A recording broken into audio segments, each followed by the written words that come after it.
জান্নাত এত সুন্দর হবে যে দুনিয়ার কোনো চোখ তার প্রকৃত সৌন্দর্য কল্পনাও করতে পারবে না। ইসলামে বর্ণনা এসেছে সেখানে থাকবে শান্তি, সুখ, ভালোবাসা ও আল্লাহর সন্তুষ্টি।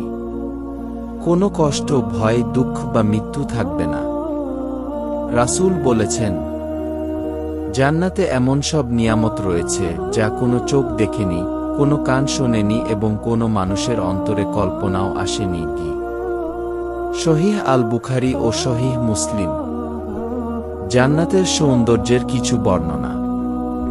নিচ দিয়ে প্রবাহিত হবে নদী, থাকবে সোনার ও রূপার প্রাসাদ, থাকবে চিরসবুজ বাগান ও ফলমূল, মানুষ থাকবে চিরযৌবনা ও সুস্থ। সবচেয়ে বড় নিয়ামত হবে আল্লাহকে দেখা। কুরআনে আল কুরআন এ বলা হয়েছে, তাদের জন্য সেখানে আছে যা তাদের মন চায় এবং যা চোখকে আনন্দ দেয়। এই কারণেই মুমিনরা দুনিয়ার কষ্ট সহ্য করে জান্নাতের আশায় আল্লাহর ইবাদত করে।